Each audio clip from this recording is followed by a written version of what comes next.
Good morning from Panhandle Outdoors, America's only daily outdoor TV show. Your source for fishing, hunting, and information for folks who enjoy the great outdoors. Now sit back, relax. It's Panhandle Outdoors. Good morning, folks. Welcome to Panhandle Outdoors. I'm Winston Chester. Glad to hear this morning. Got a big show lined up, but first the weather brought to us by Haney Technical. We're looking at a high today of 89 and a low of 77. It's going to be warmer again, but they're coming out with a 50% chance of rain, just in case you haven't had enough rain lately. Water temperature is hanging in there at 84 degrees. Really, the Gulf is in really good shape. It looks real nice out there and all, and it hasn't been too rough. It's been really pretty. I've seen some beautiful sunset pictures too.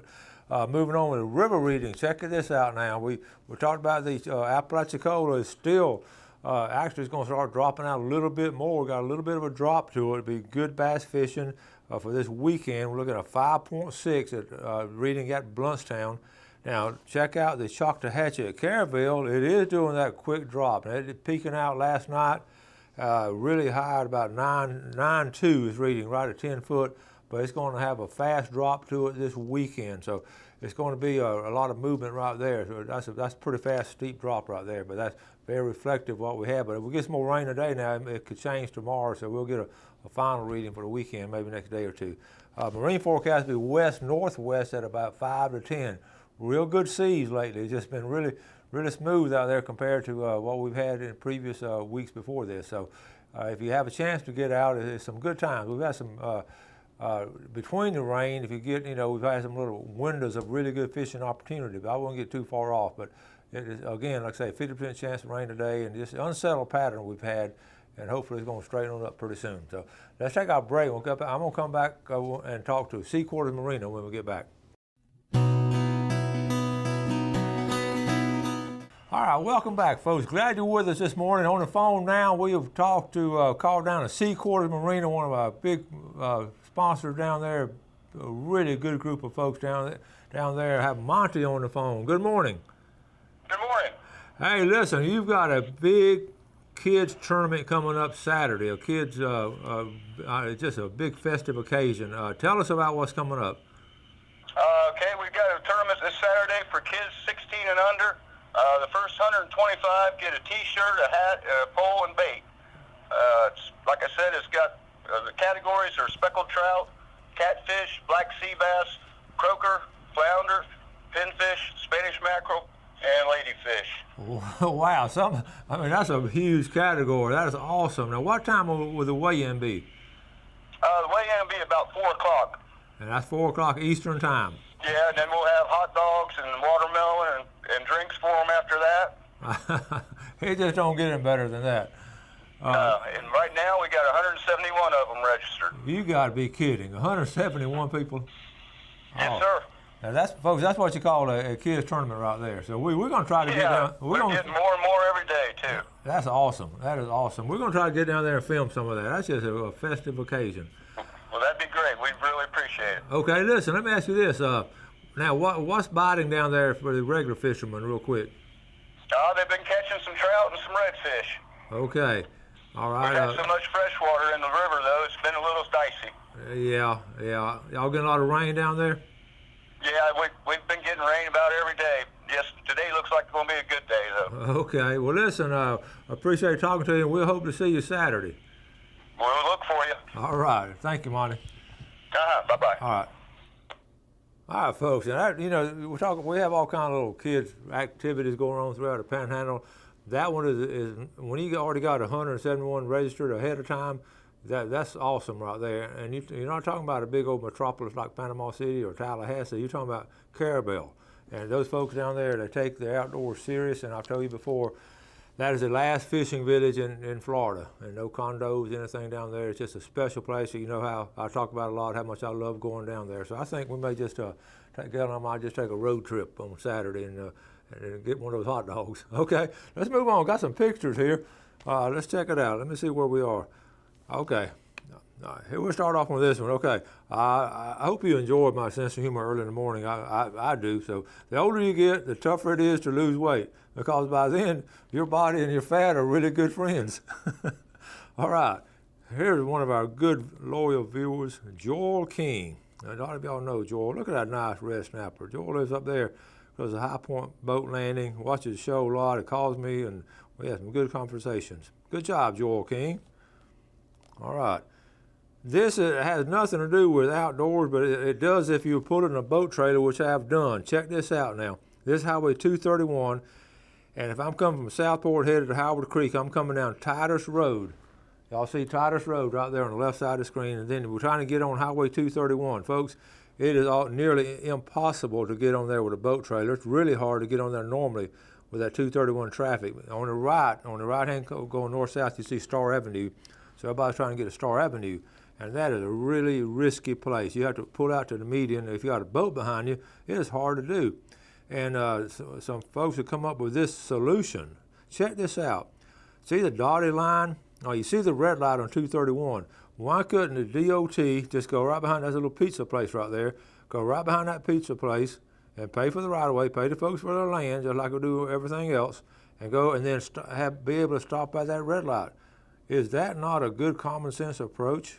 Now, I know some of you DOT people watch this show, and I don't see why we can't do that. That would save some lives. I know that's a tough situation there, okay? And I just want to throw that out. All right. Pam Kirkland, Stan's wife Pam, lovely wife Pam, really enjoys taking pictures, and this is at the state park.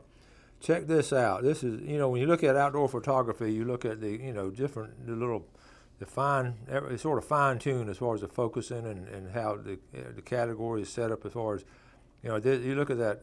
Okay, I got a couple of pictures here. First thing, you notice how great the picture is itself. And then you look at the subject, the deer, and look how that buck has velvet on his horns. And this time of year, all throughout the woods now, this is how our bucks are looking. That velvet, those horns are growing.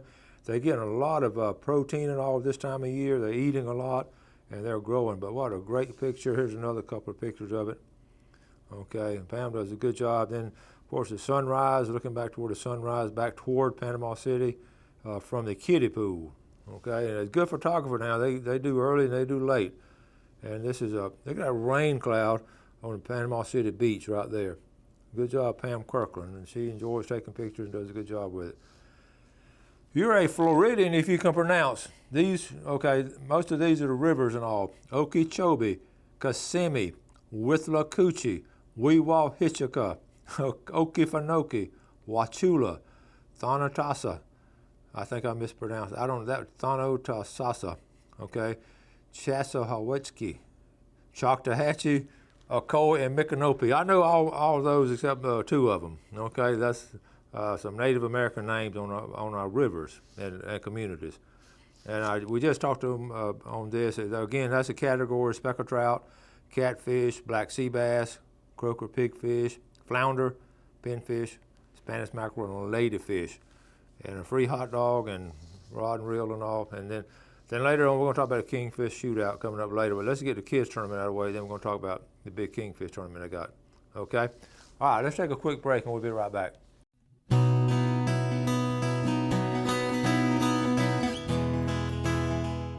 I want to say a special good morning to Joy Jernigan. Joy's had some struggles lately, but he's doing really well as far as getting healthy and all. And Joy, we're thinking about you and praying for you, good buddy. Glad you're back on, and glad you're still watching our show.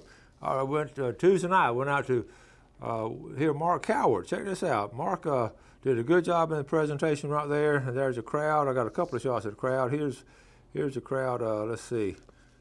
I'm gonna blow it up a little bit. We had about 50 people there. And folks, I'm going to tell you now, 90% of the people had heard about it on Panhandle Outdoors, and it was real special. I got to see there's a group of people, really loyal fans. They're going to show up, and they're going to be there. And I want to say, I hate to call out names just off the top of my head. Ernie Hooper. Ernie is a dentist up there in Holmes County in Chipley. Ernie's special to me. He played on high school football with my son Chip, and I've known Ernie since he was 14, 15 years old, and he's a dentist now. He brought his son PJ, and PJ is going to be a junior at Holmes County High School, and he's grown a foot this past year. I haven't seen him in a while, and we gave away, Mark and his wife gave away 2 books, and PJ won one of the books, and that was just really special. So I got the autograph for him last night, and it's really good to see everybody. Bo and Pat came up from Cape San Blas, came and listened to us. So, and a lot of you, Mike and all of y'all that were there. Good to see everybody there. So, good information too, and Mark did a good job with it. All right, let's move on now. Next Tuesday, July 25th, will be the opening of a scallop season. Now, as we've talked about it before, our count has gone from 2 last year to 7 this year, which is not very many scallops. And we're going to try to go either Tuesday or Wednesday or Thursday. You know how sometimes your schedule is flexible depending on what other people can do. But I'm real flexible now that I've retired, so I may end up going by myself if I have to. But I'm going to try to go one day next week just for the sake of going that first week. And I don't anticipate, really loading the boat with them. But remember the limit now is 2 gallons a person and 1 pint of shucked. And if you have a lot of people on the boat, your limit's going to be 10 gallons. And there's also this little area there that's going to be marked off, and this is where they're trying to grow the scallops there. There's a little red mark right here, and here's the way you can look at it right here. It's directly south of Black's Island, and they're trying to sort of roped off. FWC, the biologists all have an area. They're trying to, just get the scallops naturally growing right there. I got tickled. They've been doing it a while, and last year I talked to Travis, and sure enough, they caught some people getting scallops out of there, and that's pretty blatant and pretty stupid and pretty. Anyway, if you it says signs all around it. You can't miss it at all. I just want to point that out to you. But and if you do, remember this little thing we made here. It says if it falls through, you know what to do. If scallop can fall through this hole right here, just throw it back, and you don't get those small ones because that's going to be next year's scallops, and they're spawning at different times. Generally, they'll be spawning here in October. But they'll do it at different parts of the week, and later, like 1 or 2 weeks, separates them, and they grow really fast. So we'll talk more about it. We'll try to get down there on the water, but just be aware of that going on. Also, I wanted to mention went down to see Ronnie Groom. Ronnie had run out of our books, which is good. Folks go down there and buy them different times, so I had to take another supply of a full box. So when I go down there, I just can't go in and out. I got to go upstairs and see Ronnie and visit with him. Gail loves going down there too, and so we just spent some time with Ronnie. And I happened to have the camera, so I just did a little interview with him. It's fascinating. I think about C&G Sporting Goods. We'll talk about it before, but he just take small businesses throughout the Panhandle. In the Chipleys and the St. Joe's and the Marianas and Boniface and all these little small businesses. These are our neighbors. These are our friends. These are people that support us, and these are people that when go by and ask for a contribution for a little travel softball team to go somewhere or this and that. These are the people that are giving. And yet they face such, and it's always been tough to be a small businessman, even tougher now with the people ordering off the internet because they can get it at $2 cheaper. And I would urge you to really give it some thought and all, even if you can get it a couple of dollars cheaper, what would be better? Supporting your neighbor and fellow citizen here in the community, and who's going to be giving back. Their taxes are going to go for the roads, and their taxes are going to go to all kind of different things. And you give these big companies and all, the internet companies and all, none of that money ever is filtered back down this way. And our local people, our taxes support our area. So I'm really strong. You know how I feel about small businesses, and C&G is one of them, and there's a bunch of them around. And support them and all kinds of things and all. I was listening to some teachers the other day. They wanted to.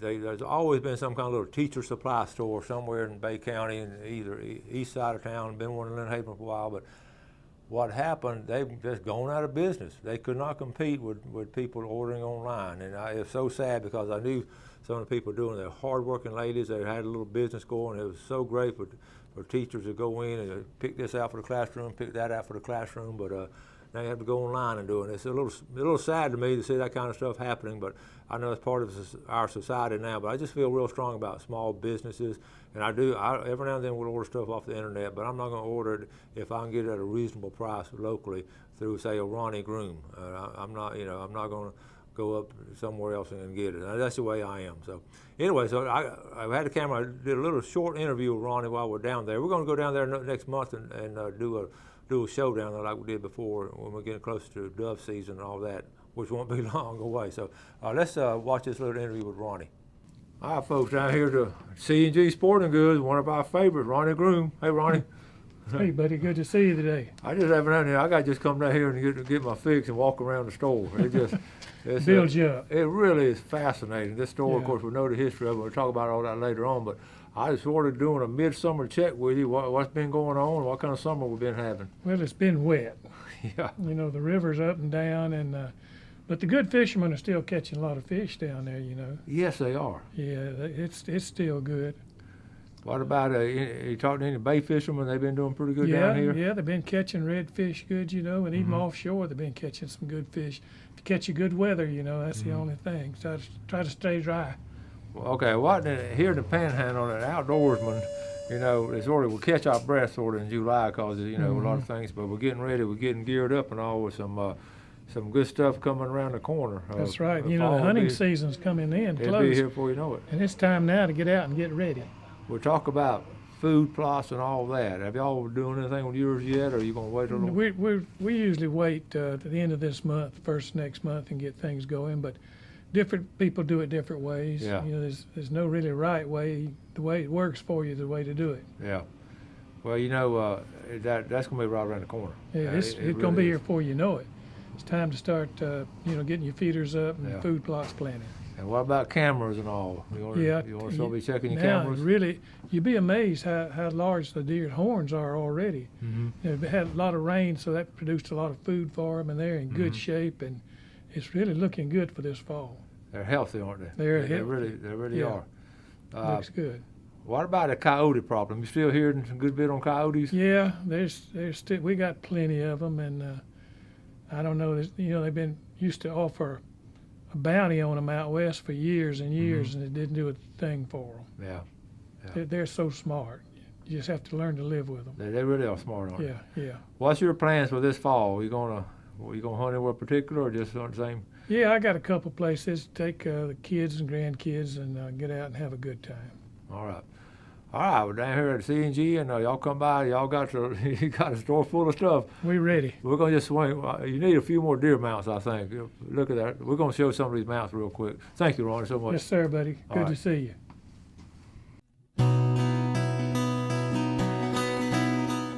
All right, welcome back. No, it's not Friday Famous Fishing Report. I'm going to show you some locations on where to catch a tarpon. You know, last week we've done sort of a little series on catching tarpon because they're really, really out there right now. And I promise you I will show you some places to go. Now, these are proven places.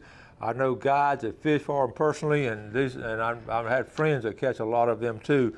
And we're going to start on the east end. In fact, we're going way off on the east end because this is really one of the top spots in the entire Panhandle. This first couple of places I show you. One of the reasons, okay, we're going on past Carabel to Panacea. And this is a lot of Tallahassee folks and all come down this way. And of course, there's a famous Sop Choppy. Everybody, they got a little opera there now, but I want to go to this area right here, okay? And there's a restaurant. Okay, I got a friend, Chris Gouris, and his son and my son were friends. They would go in here for years where the Ocklawaha River is coming. Ocklawaha River is coming out in Ocklawaha Bay, and up under the bridge here, all throughout this area. These tarpon come up in here. It's not hard to get to. It's really good fishing, and the tarpon are steady and thick in that area, I promise you. So that's one of the top spots, and a lot of people don't know about that place, but it is good. And even later on, right as you come out here around these points right here, but that's one of the top spots there. Okay, I'm going to have to move quickly to cover all of them.